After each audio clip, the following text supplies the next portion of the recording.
નમસ્કાર Gujarat blind YouTube ચેનલમાં તમારું હાર્દિક સ્વાગત છે। અહીં સરકારી યોજનાઓથી જોડાયેલી તેમજ સરકારી નોકરીઓથી જોડાયેલી તેમજ વિકલાંગ લોકોથી જોડાયેલી તેમજ એજ્યુકેશનથી જોડાયેલી તમામ માહિતી પૂરી પાડવામાં આવે છે। તો અત્યારે જ અમારી ચેનલને લાઈક, શેર અને સબસ્ક્રાઇબ કરો। તો ચાલો વધારે સમયના લેતા વિડિયો જોવાની શરૂઆત કરીએ। નમસ્કાર મિત્રો, ગુજરાત બ્લાઇન્ડ યુટ્યુબ ચેનલ પર આપ સર્વનો મિત્ર વણઝારા પુષ્પક હાર્દિક સ્વાગત કરું છું। મિત્રો, એક પછી એક આપણે ચેપ્ટર નંબર 4ની ચર્ચા કરી રહ્યા છીએ, બરાબર, જેના પાર્ટ 9માં તમારો હાર્દિક સ્વાગત છે। તો આજે આપણે વાત કરવાની છે ફ્રાન્સની રાજ્ય ક્રાંતિના કારણો અને તેના પરિણામો વિશે, બરાબર। તો ચાલો ચેપ્ટરને આગળ વધારીએ। હવે વાત ફ્રાન્સની ક્રાંતિના કારણોની। હવે મિત્રો, ફ્રાન્સની ક્રાંતિના કારણો જે છે એ નીચે મુજબ છે। એમાં પહેલું જ કારણ છે રાજકીય ક્રાંતિ, બરાબર। અને એમાં પહેલો જ રાજકીય જે કારણો છે, બરાબર, એમાં પહેલો જ મુદ્દો છે આપખુદ અને નિરંકુશ રાજાશાહી। હવે મિત્રો, યુરોપના અન્ય રાજાની જેમ ફ્રાન્સના રાજા પણ આપખુદ અને નિરંકુશ હતા, બરાબર, અત્યાચારી હતા। હદ તો ત્યારે થાય જ્યારે ફ્રાન્સનો રાજા લુઈ 14મો એમ કહેતો હતો કે હું જ રાજ્ય છું, હું રાજા છું ને રાજ્ય છું, લ્યો, એટલે રાજા બી એ જ અને પ્રજા એ, બાકીના ખાલી ભજન ગાઓ એમ કે છે। આવા ગાંડા ગાંડા રાજા એમની પર રાજ કરી ગયા બિચારાઓ પર। લુઈ 15મો અત્યંત વિલાસી, આળસુ અને ખર્ચાળ રાજા હતો, બરાબર। એટલે સ્વાભાવિક છે કે આના કારણે ફ્રાન્સમાં કઈ પરિવર્તન તો આવવાનો નહોતો। વહીવટી તંત્રમાં તેના પછી આવનાર લુઈ 16મો, અરે રે રે, એ તો અત્યંત નબળો શાસક હતો। એની પત્ની આન અથવા નેત એ તો ખૂબ જ ખર્ચાળ હતી એમ કહેવાય છે, અને એટલા માટે ફ્રાન્સની પ્રજા તેને શ્રીમતી ખાદ તરીકે ઓળખતી। આ બધાના પરિણામે પ્રજાની અંદર લુઈ રાજાઓના શાસનના પરિણામે પ્રજાની અંદર હાડમારી વધી, પ્રજા ઉપર જે જુલ્મો છે, જે અત્યાચારો છે એ વધ્યા, અને એના કારણે પ્રજાએ ક્રાંતિની રાહ પકડી, બરાબર। રાજકીય કારણોમાં બીજો મુદ્દો છે બિન કાર્યક્ષમ વહીવટી તંત્ર, બરાબર। હવે લુઈ 15મા અને 16મા જેવા નબળા શાસકોના લીધે જે વહીવટી તંત્ર છે એ બિન કાર્યક્ષમ બન્યું હતું, બરાબર। રાજ્યની વ્યવસ્થા ખોરવાઈ હતી, રાજ્યમાં કઈ વ્યવસ્થા જેવું કઈ રહ્યું જ નહોતું। આ લોકો એટલા બધા શક્તિશાળી નહોતા કે લોકો ઉમરાઓ પર કાબુ મેળવી શકે અને ફ્રાન્સનો વહીવટ વ્યવસ્થિત રીતે ચલાવી શકે, જેના કારણે આખા રાજ્યમાં અવ્યવસ્થા સર્જાઈ હતી, બરાબર। લુઈ 15મો અને 16મો એટલા બધા શક્તિશાળી નહોતા એમ,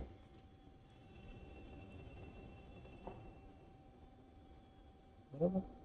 એ ફક્ત સ્વાર્થી સલાહકારો અને એમની ખુશામત કરનારા સલાહકારો એમની સલાહ માનતા અને વહીવટી તંત્ર ચલાવતા।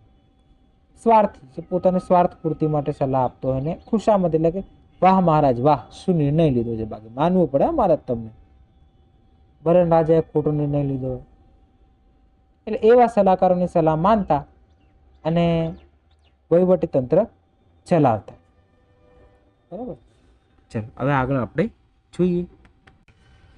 હવે મિત્રો, કેટલાક કુશળ પ્રધાનો હતા, એમને આ તંત્રને સુધારવાના, આ શાસન તંત્રને સુધારવાના પ્રયત્નો કર્યા. એવું નહીં કે એ વખતે કોઈ હતું જ નહીં હોશિયાર, બધા હોશિયાર હતા કેટલાક. પરંતુ લુઈ રાજાઓએ તેમને સત્તા પરથી હાંકી કાઢ્યા. હોશિયારી જ બહુ હતી તો શું કરીએ? નોકરશાહી અને લાંચ રૂશ્વતનું પ્રમાણ આમના શાસન તંત્રમાં વધ્યું. બરાબર, એટલું નબળું શાસન હોય તો વધે જ ને. બરાબર. હવે છે મિત્રો મુદ્દો, ત્રીજો મુદ્દો છે રાજકીય કારણોમાં.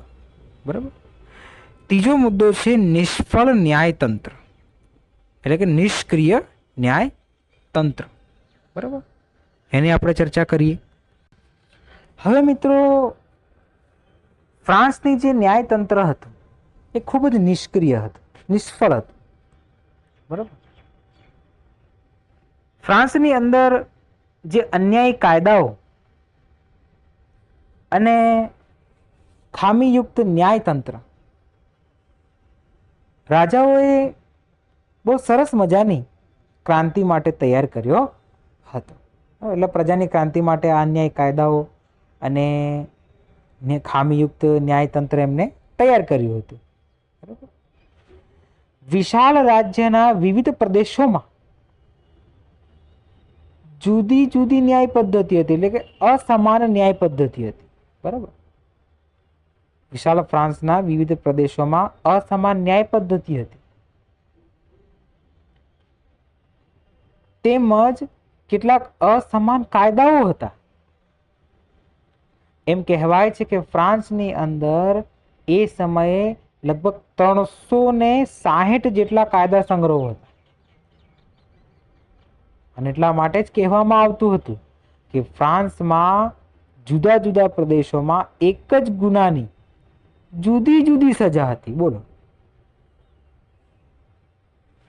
કોઈ પણ વ્યક્તિને પછી ભલે 2 ગુના નિર્દોષ હોય એને પકડીને કેદ કરી દેવાનો, તેમજ ભૂલ વગરની સજા આપવાનો અને મૃત્યુદંડ આપવાનો રાજાને અબાધિત અધિકાર હતો. અને આ નબળી ન્યાય વ્યવસ્થા સામે પ્રજાએ ક્રાંતિનો શસ્ત્ર ઉપાડ્યો. બરાબર. અને હવે છે મિત્રો સામાજિક કારણો, એટલે કે ફ્રાન્સની ક્રાંતિના કારણમાં કારણ નંબર 2. બરાબર. અત્યારે આપણે ચર્ચા કરી રાજકીય કારણોની, હવે વાત કરીશું સામાજિક કારણોની. બરાબર. હવે વાત ફ્રાન્સની ક્રાંતિના કારણોની. હવે મિત્રો, ફ્રાન્સની ક્રાંતિના કારણો જે છે એ નીચે મુજબ છે. એમાં પહેલું જ કારણ છે રાજકીય ક્રાંતિ. બરાબર. અને એમાં પહેલો જ રાજકીય જે કારણો છે, બરાબર, એમાં પહેલો જ મુદ્દો છે આપખુદ અને નિરંકુશ રાજાશાહી. હવે મિત્રો, યુરોપના અન્ય રાજાની જેમ ફ્રાન્સના રાજા પણ આપખુદ અને નિરંકુશ હતા. બરાબર. અત્યાચારી હતા.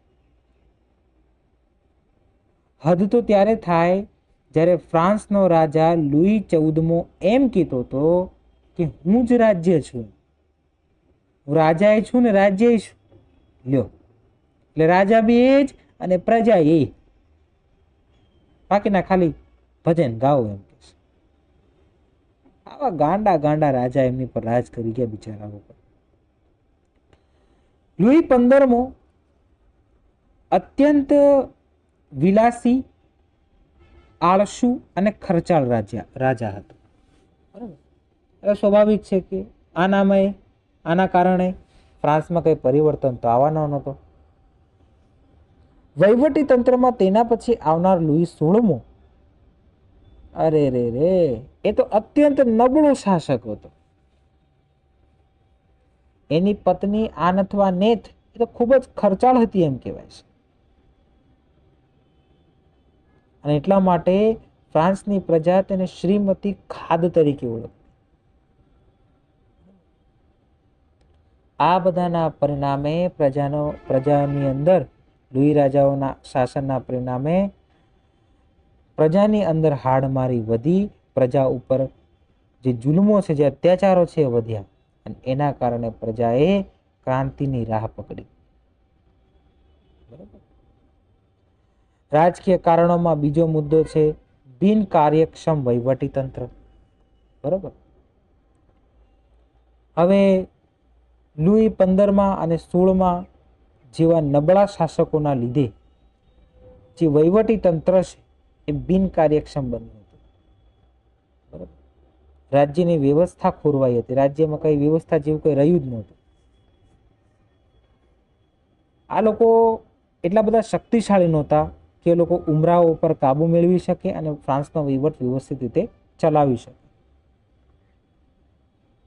જેના કારણે આખા રાજ્યમાં અવ્યવસ્થા સર્જાઈ હતી. બરાબર. લુઈ 15 અને 16 એટલા બધા શક્તિશાળી નહોતા એમ.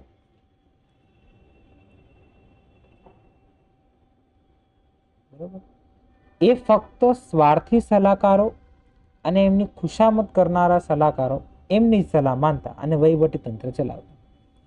સ્વાર્થી, જે પોતાને સ્વાર્થ પૂર્તિ માટે સલાહ આપતો હોય, ને ખુશામત એટલે કે વાહ મહારાજ વાહ, શું નિર્ણય લીધો છે, બાકી માનવું પડે મહારાજ તમને, ભલે રાજાએ ખોટો નિર્ણય લીધો. એટલે એવા સલાહકારોની સલાહ માનતા અને વહીવટી તંત્ર ચલાવતા. બરાબર. ચલો હવે આગળ આપણે જોઈએ. હવે મિત્રો, કેટલાક કુશળ પ્રધાનો હતા, એમને આ તંત્રને સુધારવાના, આ શાસન તંત્રને સુધારવાના પ્રયત્નો કર્યા. એવું નહીં કે એ વખતે કોઈ હતું જ નહીં હોશિયાર, બધા હોશિયાર હતા કેટલાક, પરંતુ લુઈ રાજાઓએ તેમને સત્તા પરથી હાંકી કાઢ્યા. હોશિયારી બહુ હતી તો શું કરીએ. નોકરશાહી અને લાંચ રૂશ્વતનું પ્રમાણ આમના શાસન તંત્રમાં વધ્યું. બરાબર. એટલું નબળું શાસન હોય તો વધે જ ને. બરાબર. હવે છે મિત્રો મુદ્દો, ત્રીજો મુદ્દો છે રાજકીય કારણોમાં. બરાબર. ત્રીજો મુદ્દો છે નિષ્ફળ ન્યાયતંત્ર, એટલે કે નિષ્ક્રિય ન્યાય તંત્ર. બરાબર. એની આપણે ચર્ચા કરીએ. હવે મિત્રો, ફ્રાન્સની જે ન્યાયતંત્ર હતું એ ખૂબ જ નિષ્ક્રિય હતું, નિષ્ફળ હતું. બરાબર. ફ્રાન્સની અંદર જે અન્યાયી કાયદાઓ અને ખામીયુક્ત ન્યાયતંત્ર રાજાઓએ બહુ સરસ મજાની ક્રાંતિ માટે તૈયાર કર્યો હતો. એટલે પ્રજાની ક્રાંતિ માટે આ અન્યાયી કાયદાઓ અને ખામીયુક્ત ન્યાયતંત્ર એમને તૈયાર કર્યું હતું. બરાબર. વિશાળ રાજ્યના વિવિધ પ્રદેશોમાં જુદી જુદી ન્યાય પદ્ધતિ હતી, એટલે કે અસમાન ન્યાય પદ્ધતિ હતી. બરાબર. વિશાળ ફ્રાન્સના વિવિધ પ્રદેશોમાં અસમાન ન્યાય પદ્ધતિ હતી, તેમજ કેટલાક અસમાન કાયદાઓ હતા. એમ કહેવાય છે કે ફ્રાન્સની અંદર એ સમયે લગભગ 360 જેટલા કાયદા સંગ્રહો હતા. અને એટલા માટે જ કહેવામાં આવતું હતું કે ફ્રાન્સમાં જુદા જુદા પ્રદેશોમાં એક જ ગુનાની જુદી જુદી સજા હતી. બોલો, કોઈ પણ વ્યક્તિને પછી ભલે 2 ગુના નિર્દોષ હોય એને પકડીને કેદ કરી દેવાનો, તેમજ ભૂલ વગરની સજા આપવાનો અને મૃત્યુદંડ આપવાનો રાજાને અબાધિત અધિકાર હતો. અને આ નબળી ન્યાય વ્યવસ્થા સામે પ્રજાએ ક્રાંતિનો શસ્ત્ર ઉપાડ્યો. બરાબર.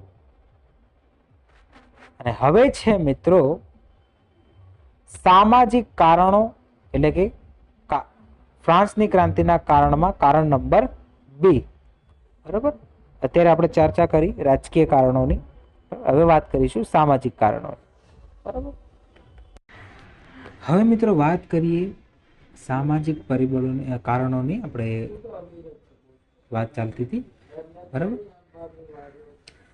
તો સામાજિક કારણોમાં આપણે વાત કરીએ, બરાબર, તો એ સમયે જે સમાજ છે એ વિભાજિત હતો, બરાબર. એટલે અહીંયા પહેલો જ મુદ્દો, અહીંયા પેટા મુદ્દો પાડેલો છે, વિભાજિત સમાજ. હવે એ સમયે જે સમાજ છે એ 3 વર્ગમાં વહેંચાયેલો, બરાબર. એમાં 3 વર્ગમાંનો પહેલો વર્ગ ધર્મગુરુઓ અને પાદરીઓ માટે હતો, બરાબર. હવે તેઓ દેવળ માટે કર ઉઘરાવતા, બરાબર, અને એમને કોઈ પણ જાતનું કર ભરવાનું ન હતું, બરાબર. બીજી વસ્તુ એ હતી કે અદાલતની અંદર, એટલે કે દેવાની જે અદાલતો છે ત્યાં એમની ઉપર મુકદ્દમો ચલાવી શકાતો નહીં, એટલે એટલી સત્તા એમની હતી, બરાબર.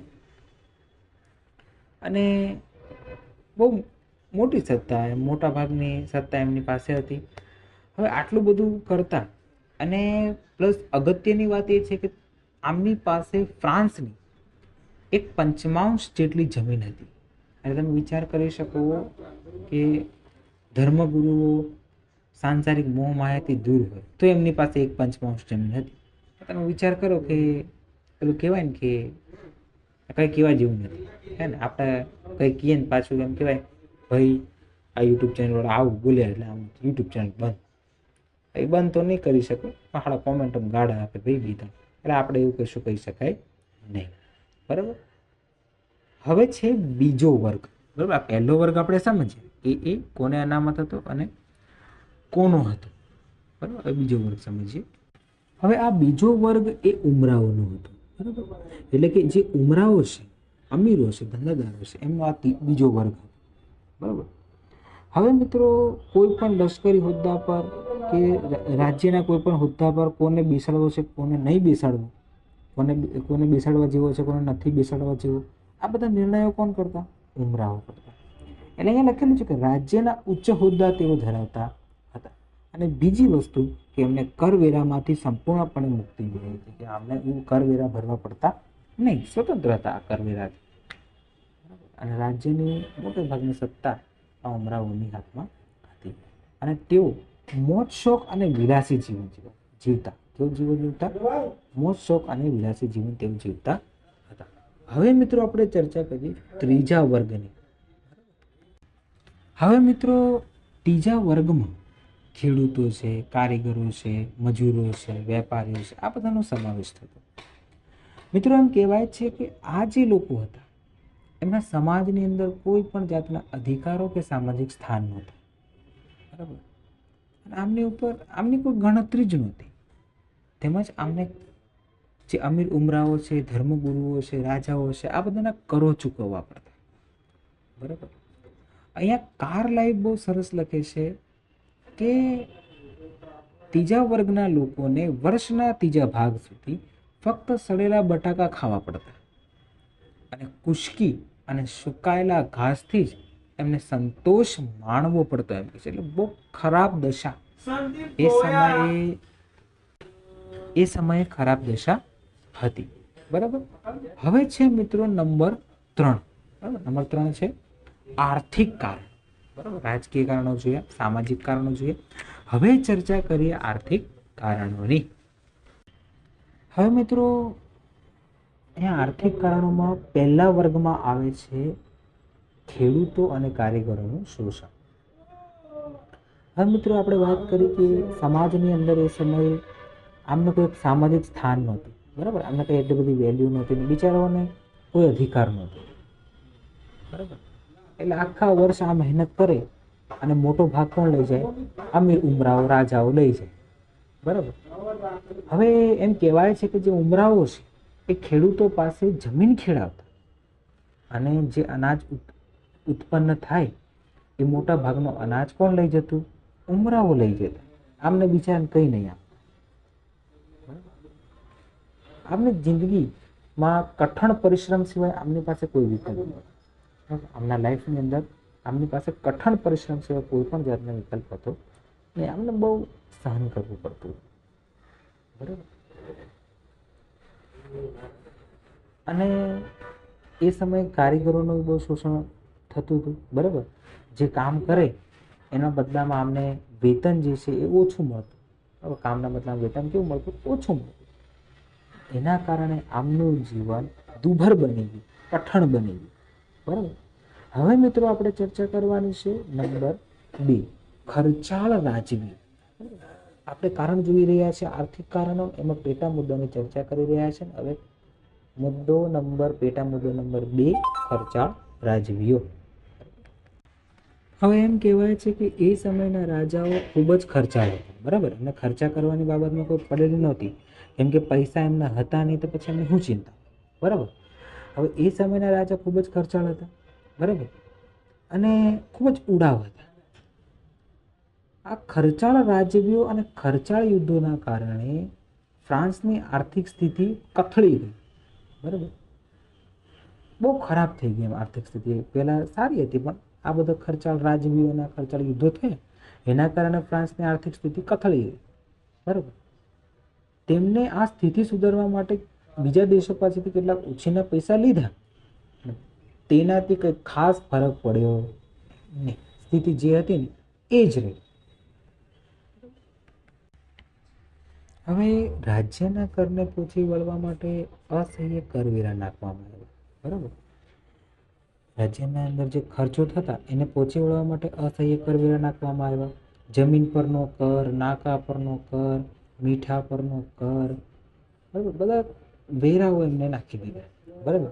અને એમાં મીઠા પરનું કર એમ કહેવાય છે કે એ રાજ્ય પ્રત્યે એ રાજ્યનો ઇજારો હતો, બરાબર. એટલે કે રાજ્યનું મીઠું છે તો રાજ્યમાં જ વેચી શકાય, રાજ્યની બહાર તમે મીઠું વેચી શકો નહીં, બરાબર. અને સ્ત્રી પુરુષને મીઠું ખરીદવાની ફરજ પણ પાડી શકાય છે, એ વાત સત્તાધારીઓ દ્વારા કહેવામાં આવી, બરાબર. હવે નાની વસ્તુ પર કર નાખતા હતા, એટલે આના કારણે પ્રજાની અસંતુષ્ટિ વધી, બરાબર. અને ખેડૂતો જે છે એ પોતાની હૈયા વરાળ કોની પર કાઢતા? સરકાર પર કાઢતા, બરાબર. અને એટલા માટે જ્યારે ક્રાંતિ થઈ ત્યારે આ ખેડૂત વર્ગ ખૂબ જ સક્રિય રહ્યો, બરાબર. અને ખાસ યાદ રાખજો, એ સમયે ઉમરાઓ અંદર ઝઘડતા હતા. એ બહુ સરસ વાત કરેલી છે. એ સમયે ઉમરાઓ અંદર ઝઘડતા હતા, બરાબર. ધર્મગુરુઓ પ્રાર્થના કરતા હતા, અને બિચારા જે ખેડૂતો છે એ પોતાનો કર ભરતા હતા, બરાબર. એ સમયે એવી સ્થિતિ હતી, બરાબર. એટલે બહુ ખરાબ સ્થિતિ એ સમયે, અસહ્ય કર આમના હતા, બરાબર. હવે આપણે આગળ ચર્ચા કરીએ નંબર 3, બરાબર, તત્વચિંતકોનો મહત્વપૂર્ણ ફાળો. હવે મિત્રો, જૂની રાજકીય વ્યવસ્થાથી કેટલાક વિચારકો અને લેખકોએ ત્રાસીને આ જૂની રાજકીય પ્રણાલી પર ટીકાની ઝડી વરસાવી. આ જૂની જે રાજકીય પ્રણાલી હતી, બરાબર, આ બધાથી લેખકો અને વિચારકો ત્રાસ્યા અને એની ઉપર ટીકાની ઝડીઓ વરસાવી, બરાબર. આ બૌદ્ધિક સળવળાટ ફ્રેન્ચના એક લેખક જૂથ દ્વારા ઊભો કરવામાં આવ્યો હતો, બરાબર. તેઓ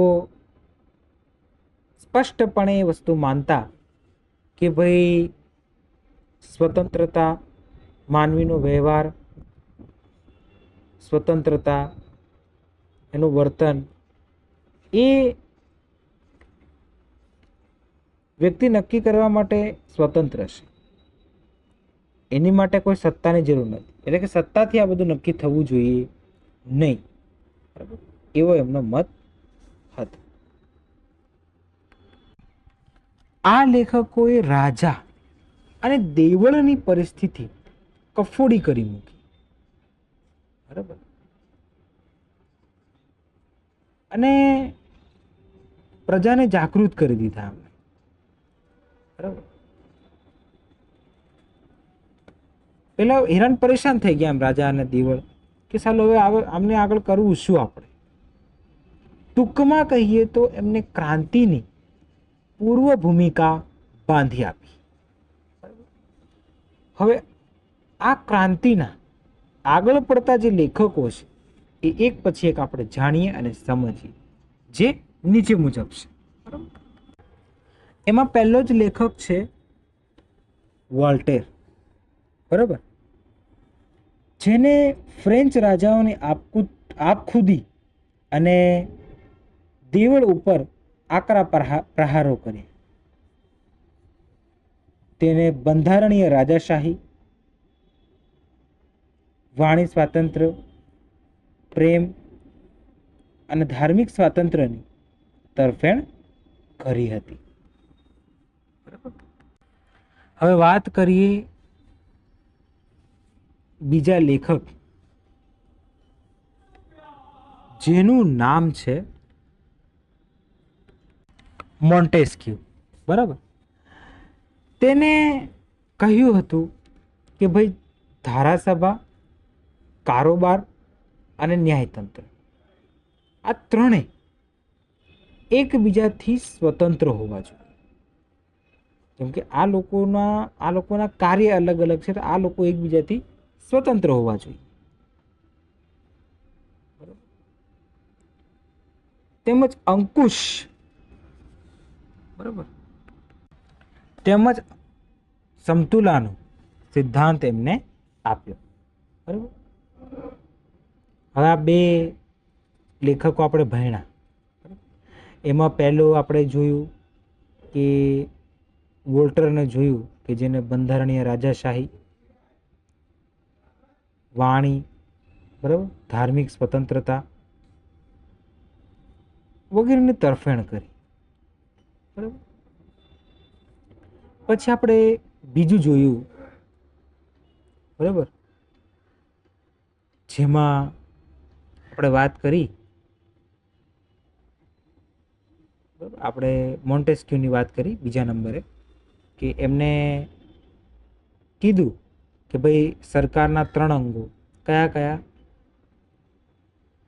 ન્યાયતંત્ર, કારોબાર, બરાબર, અને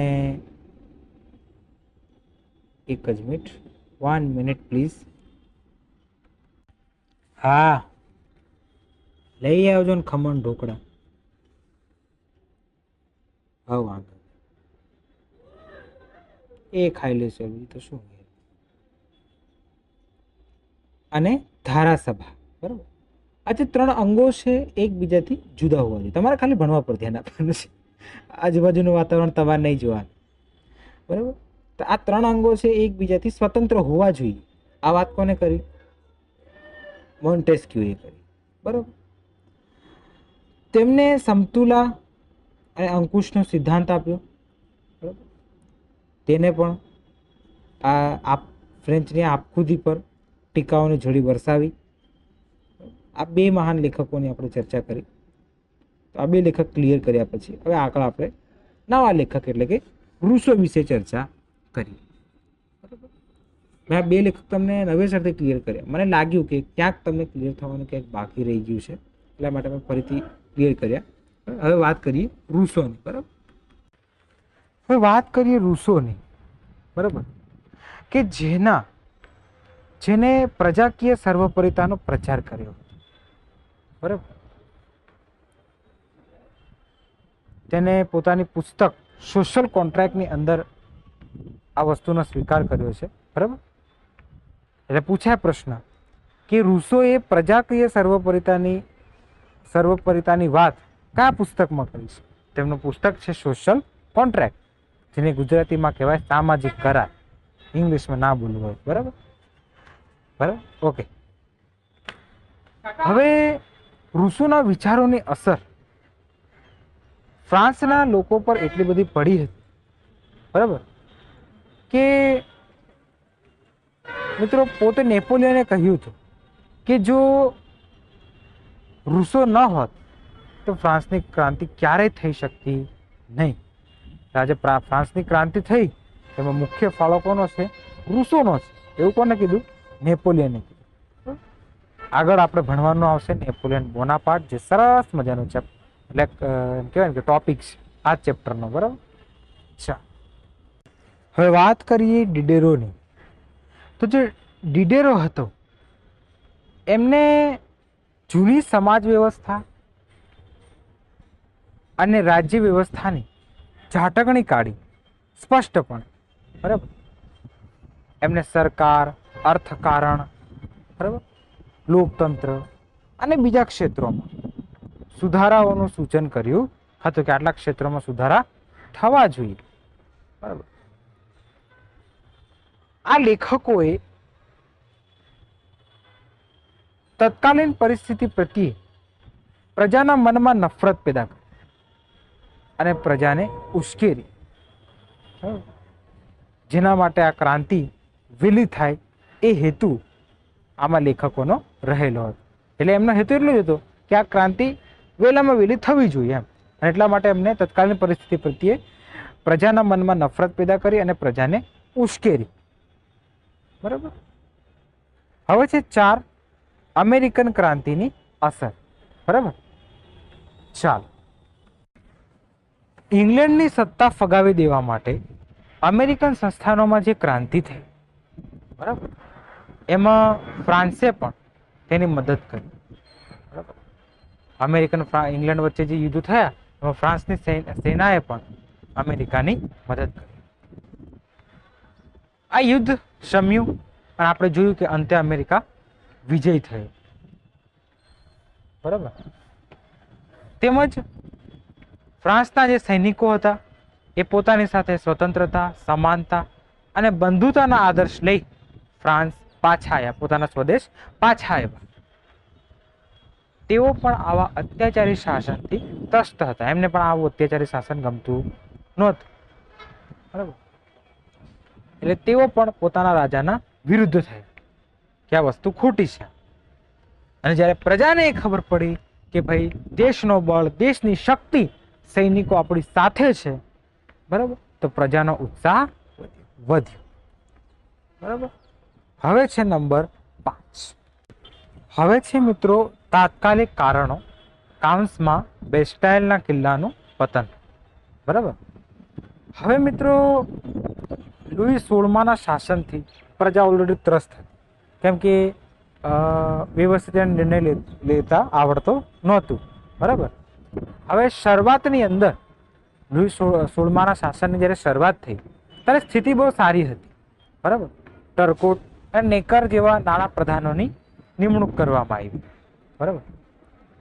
પણ આ 2 નાણાં પ્રધાનોના નિર્ણયો જે હતા એ અમીર ઉમરાઓના વિરુદ્ધમાં ગયા.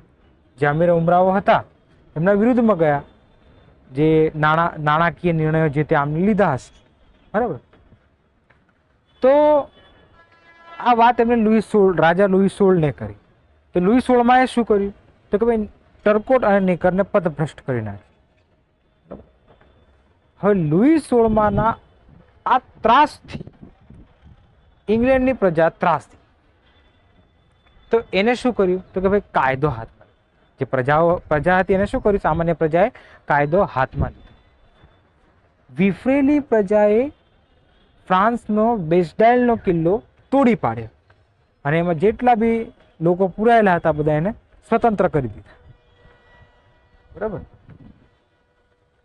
એટલું જ નહીં, કિલ્લો તોડી પાડ્યો, બધાને સ્વતંત્ર કરી દીધા. બરાબર. અને આ બેસ્ટાઇલના કિલ્લાના પતનથી ક્રાંતિની આગ સમગ્ર ફ્રાન્સમાં ફેલાઈ ગઈ અને આમ લુઈ રાજાના શાસનનો અંત આવ્યો. બરાબર. અને પ્રજાનો વિજય થયો. બરાબર. તો આ હતા આપણા ફ્રાન્સની રાજ્ય ક્રાંતિના કારણ. હવે ચર્ચા કરવાની છે ફ્રાન્સની રાજ્ય ક્રાંતિના પરિણામ. બરાબર. ફ્રાન્સની જે રાજ્ય ક્રાંતિ થઈ એના પરિણામો શું આવ્યા ને, શું રિઝલ્ટ આવ્યું એની આપણે ચર્ચા કરવાની છે. બરાબર. હવે મિત્રો ફ્રાન્સની રાજ્ય ક્રાંતિની ફ્રાન્સ પર શું અસર થઈ એની આપણે ચર્ચા કરીએ. તો અહીં એક પછી એક પરિણામો આપણે જોવાના છે. એમાં પહેલું જ પરિણામ છે ફ્રાન્સની રાજ્ય ક્રાંતિની ફ્રાન્સ ઉપર અસર. બરાબર. હવે એમાં એવું હતું કે આ લોકોએ જે રાજ્ય ક્રાંતિ કરી એની ફ્રાન્સ પર બહુ અસર થઈ. શું અસર થઈ? તો કે ભાઈ રાજાશાહીનો પતન થયું. બરાબર, રાજ્યની અંદર પહેલા શું હતી? રાજાશાહી હતી. એ રાજાશાહીનો પતન થયું. બરાબર, સામંતશાહી સંપૂર્ણપણે નાબૂદ કરવામાં આવી. તેમજ સત્તા એસેમ્બલીના હાથમાં આવી ગઈ. બરાબર, અહીંયા એસેમ્બલી શબ્દનો અર્થ તો એવો જ થાય છે કે બધા જે ભેગા થતા હોય ને એસેમ્બલી છે બધું. હવે એવું આપણે શબ્દ અહીંયા આપેલો છે તો એવી રીતે આપણે અર્થઘટન કરતું જવાનું. તો અહીંયા સત્તા એસેમ્બલીના હાથમાં આવી. બરાબર, હવે એસેમ્બલીના હાથમાં સત્તા આવી એટલે અમે દેવળના કરવેરા નાબૂદ કરી. પહેલા જે પાદરીઓ હતા એ કરવેરા ઉઘરાવ્યા. એ કરવેરા એસેમ્બલી દ્વારા નાબૂદ કરવામાં આવ્યો. હવેથી દેવળને કરવેરા આપવામાં આવે નહીં. ધર્મગુરુઓ માટે નવું બંધારણ ઘડવામાં આવ્યું. બરાબર, જે ધર્મગુરુઓ હતા એમના માટે નવું બંધારણ ઘડવામાં આવ્યું. અને આ બંધારણમાં એવું લખેલું હતું કે હવેથી ધર્મગુરુઓની ચૂંટણી પ્રજા કરશે. પહેલા ધર્મગુરુઓ મન પડે એ બની જતા હતા, પણ હવેથી ધર્મગુરુઓની ચૂંટણી પ્રજા કરશે અને ધર્મગુરુઓને પગાર સરકાર ચૂકવશે. કેમ કે પેલા કરવેરા ઉઘરાવતી હતી દેવળ. બરાબર, દેવળ પેલા કરવેરા ઉઘરાવતું હતું અને એમાંથી બધું ખર્ચ એનો ચલાવતો હતો. પણ હવેથી ધર્મગુરુઓને પગાર કોણ ચૂકવશે? સરકાર ચૂકવશે. આ બંધારણને વફાદાર રહેવાના સોગંદ કોને લેવડાવવામાં આવ્યા? ધર્મગુરુઓને લેવડાવવામાં આવ્યા. બરાબર, અને જે ધર્મગુરુઓએ આમ કરવાની ના પાડી કે અમે આ બાબતથી સહેમત નથી, એ ધર્મગુરુઓની જમીન જપ્ત કરી લેવાય અને ખેડૂતોને દાનમાં આપી દેવાય. આ હતો પહેલો પરિણામ એ ફ્રાન્સની રાજ્ય ક્રાંતિથી આવ્યું. અને હવે છે બીજો પરિણામ. બરાબર, જેનું નામ છે માનવ અધિકારોની જાહેરાત. હવે છે માનવ અધિકાર. તો અમેરિકામાં જે રીતે વ્યક્તિ સ્વતંત્રતા, બરાબર, સમાનતા, બંધુતા વગેરે આપવામાં આવ્યું, એવી જ રીતે અહીં ફ્રાન્સમાં પણ જાહેરાત કરવામાં આવી. બરાબર, અહીં લખેલું છે કે અમેરિકાના સ્વાતંત્ર્ય ઢંઢેરાની જેમ સમાનતા, વ્યક્તિ સ્વતંત્રતા અને બંધુતા, આ ત્રણ જે બાબતો છે એ ફ્રાન્સને આપવામાં આવી. બરાબર, આ ઉપરાંત વાણી સ્વતંત્ર, ધર્મ સ્વતંત્રતા, બરાબર, તેમજ સામાન્ય ન્યાય અને જે સામાન્ય પ્રજા છે એને મિલકત ધરાવવાના અધિકારો પણ આપવામાં આવ્યા. બરાબર, હવે છે મિત્રો નંબર 3. બરાબર, હવે છે મિત્રો સ્થાનિક સરકારમાં સુધારો. બરાબર, જે છે પરિણામ નંબર 3. બરાબર, હવે મિત્રો એમાં એવું હતું કે પહેલાં વ્યવસ્થિત પ્રાંતો હતા નહીં, બધું વ્યવસ્થિત રાજ્યોની ગોઠવણી નહોતી. એટલે આ લોકોએ શું કર્યું તો કે પ્રાંતોની નવેસરથી રચના કરી. બરાબર, એમની નિશ્ચિત સરહદો બાંધી. બરાબર, હવે આ પ્રાંતોની એ લોકોએ નિશ્ચિત સરહદો બાંધી. બરાબર, અને પ્રાંતોમાં ગવર્નરની નિમણૂક કરી. બરાબર, તેમજ અદાલતની નવી પદ્ધતિ નક્કી કરી અને તેના જે ન્યાયાધીશ છે એની નિમણૂક પણ પ્રજાએ જ કરવાની હતી. બરાબર, એટલે એટલી બધી સત્તા એ સમયે વ્યક્તિને મળી. બરાબર, હવે 4 છે. બરાબર, 1791નું બંધારણ. બરાબર, જેનું નામ છે પરિણામ નંબર 4, 1791નું બંધારણ. હવે મિત્રો 2 વર્ષ પહેલા ફ્રાન્સના ટેનિસ કોર્ટમાં નેશનલ એસેમ્બલીની બેઠક મળી. બરાબર, અને આ બેઠકમાં એમને શપથ લીધા કે ફ્રાન્સને નવું બંધારણ મળશે અને ત્યારબાદ આ એસેમ્બલી વખેરાશે. અને એ એમને પાળ્યું પણ ખરું. આ જેમને એ બોલ્યા હતા એમને પાળ્યું પણ ખરું. બરાબર, બાકી બાના નહીં હાલતા કે ભાઈ આવું થઈ ગયું તો નહીં થાય ને એમ તેમ. પાળ્યું એમને. અને ખરેખર ફ્રાન્સને નવું બંધારણ મળ્યું. બરાબર, રાજાઓ અને ધર્મગુરુઓ પાસેથી તેમજ સ્થાનિક સરકાર પાસેથી સત્તા લઈ લેવામાં આવી અને સમગ્ર સત્તા ધારાસભાને સોંપવામાં આવી. હવે આ બંધારણમાં અમુક વસ્તુ અહીંયા આપેલી છે જે આપણે જોઈએ. બરાબર. હવે આ બંધારણમાં એવું હતું કે જે કર ભરે છે એ જ મત આપી શકે છે અને જે મિલકત ધરાવે છે એ ઊંચા હોદ્દા પ્રાપ્ત કરી શકે છે. જોકે આ મિલકત ધરાવે છે અને ઊંચા હોદ્દા પ્રાપ્ત કરી શકે છે થોડુંક આપણાથી ના કહેવાય, આપણો દેશ નથી એટલો. બરાબર. જેમ ચાલે એમ ચાલવા દેવાનું દેશ, એ જ ઊંચા હોદ્દા પ્રાપ્ત કરી શકે એવો આ બંધારણમાં ઉલ્લેખ છે. બરાબર. તેમજ આ એક સારું કર્યું કે જે કર ભરે છે એ જ મત આપી શકે. એટલે જે કર ભરનારા છે એમને મત આપવાનો અધિકાર એમને આપ્યો છે, સારું કહેવાય. બરાબર. તો આ 4 પરિણામોને આપણે ચર્ચા કરી. બરાબર. હવે આપણે છેલ્લો મુદ્દો અહીંયા છે જેની ચર્ચા આપણે થોડી કરી લઈએ. બરાબર. એટલું ધીમે વોઇસ એટલા માટે રાખું છું કે ભાઈ રાત દરમિયાન વિડીયો બને તો આવું જોઈએ. બરાબર. હવે આના કારણે એક મધ્યમ વર્ગ અસ્તિત્વમાં આવ્યો. બરાબર. આજે અમે હમણાં ચોથું પરિણામ તમને કીધું. બરાબર. કે આવું બંધારણમાં ઉલ્લેખ થયો. બરાબર. બંધારણમાં આવી રીતે સુધારો થયો. બરાબર. એના કારણે મધ્યમ વર્ગ નામક એક નવા વર્ગનો ઉદય થયો અને તે સત્તા પર આવ્યો. બરાબર. અને હવે છે મિત્રો જગત ઉપર અસર. બરાબર. એટલે ફ્રાન્સની ક્રાંતિની વિશ્વ ઉપર શું અસર એની આપણે વાત કરીએ. બરાબર. હવે છે મિત્રો આપણે પરિણામો જોઈએ છે એમાં જગત પર ઉપર ફ્રાન્સની ક્રાંતિને શું અસર થઈ એની ચર્ચા કરીએ. બરાબર. તો મિત્રો અહીં પહેલું જ પરિણામ છે જગત ઉપર અસર થઈ એનું.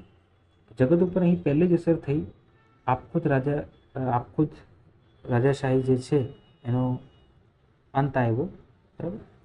એટલે અહીં લખેલું છે કે ફ્રાન્સની ક્રાંતિએ રાજાશાહીને અંતિમ મરણતોલ ફટકો આપ્યો, જેના કારણે ફ્રાન્સમાં રાજાશાહીનું પતન થયું. બરાબર. પછી અહીં નંબર 2 છે મેટ્રિક પદ્ધતિ. બરાબર. એટલે કે ફ્રાન્સે જૂના પંચાંગની જગ્યાએ નવું પંચાંગ દાખલ કર્યું. બરાબર. જૂની પદ્ધતિની જગ્યાએ તેઓ તોલ માપ માટે મેટ્રિક પદ્ધતિનો ઉપયોગ કરવા લાગ્યા. બરાબર.